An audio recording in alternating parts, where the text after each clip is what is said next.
Dalam kalangan masyarakat Kristen Katolik di Amerika Latin dikenal dengan beberapa kepercayaan serta amalan yang dianggap khurafat menurut kepercayaan masyarakat Kristen yang lain.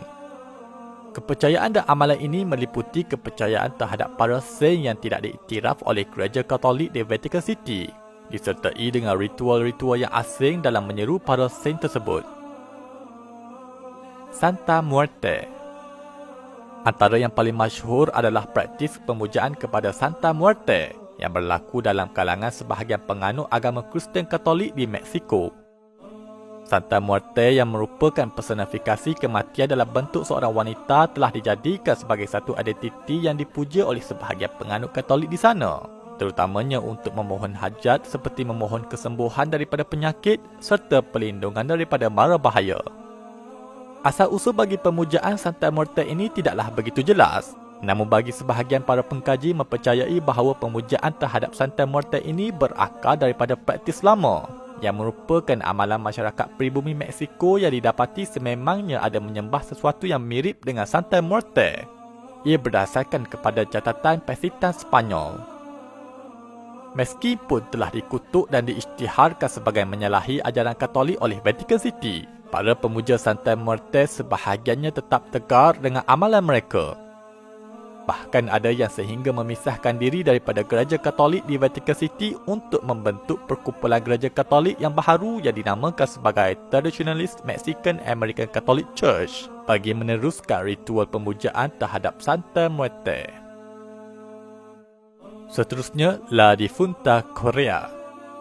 Di negara Argentina pula wujud amalan pemujaan kepada seorang figura wanita yang meninggal dunia dinamakan sebagai La Difunta Korea. La Difunta Korea bermaksud Korea yang meninggal dunia. Ia merujuk kepada seorang wanita yang mati kehausan di tengah-tengah padang pasir di wilayah San Juan, Argentina semasa dalam perjalanan untuk menyelamatkan suaminya seorang askar kerahan yang sakit dan ditinggalkan oleh pasukannya. Kisahnya diceritakan bahawa wanita bernama Diolinda Korea yang juga merupakan seorang ibu telah merentas padang pasir bersama dengan bayinya. Namun di pertengahan perjalanan, beliau telah kehabisan bekalan minuman dan ini telah menyebabkan dirinya kemudian mati kehausan. Keajaiban yang dikhabarkan berlaku semasa mayatnya ditemui. Anak beliau yang masih bayi didapati masih hidup kerana ia dapat menyusu secara ajaib daripada mayat Korea. Justru oleh disebabkan demikian, Korea kemudiannya telah dianggap sebagai seorang saint oleh masyarakat Argentina dan dipuja serta diseru oleh sebahagian mereka untuk tujuan memohon hajat serta mendapatkan perlindungan. Seterusnya adalah Gauchito Gil. Seorang lagi figura yang turut menjadi objek pujaan bagi sebahagian masyarakat Argentina yang umumnya beragama Kristen Katolik adalah seorang perompak yang bernama Antonio Gauchito Gil atau Gauchito Gil. Terkenal dengan tindakan merompak untuk membantu orang-orang miskin seumpama Robin Hood. Gauchito Gil telah diangkat sebagai wira oleh golongan bawahan dan orang-orang susah di Argentina. Disebabkan oleh reputasi yang dimiliki oleh Gauchito Gil ini, beliau kemudiannya telah dianggap sebagai seorang saint selepas daripada kematian beliau.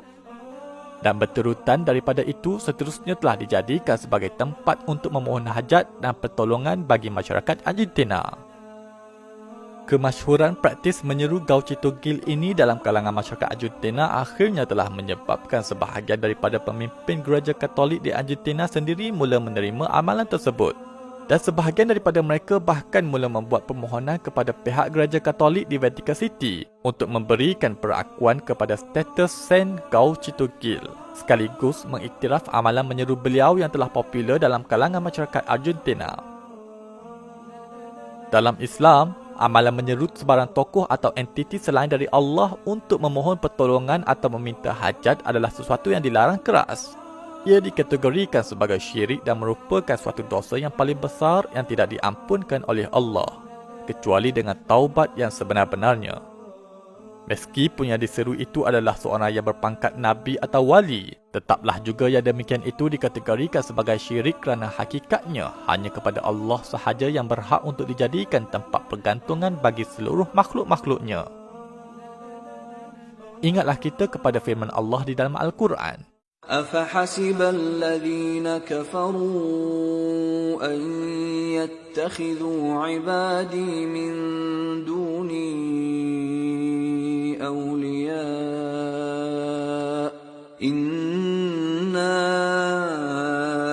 أعتدنا جهنم للكافرين نزلا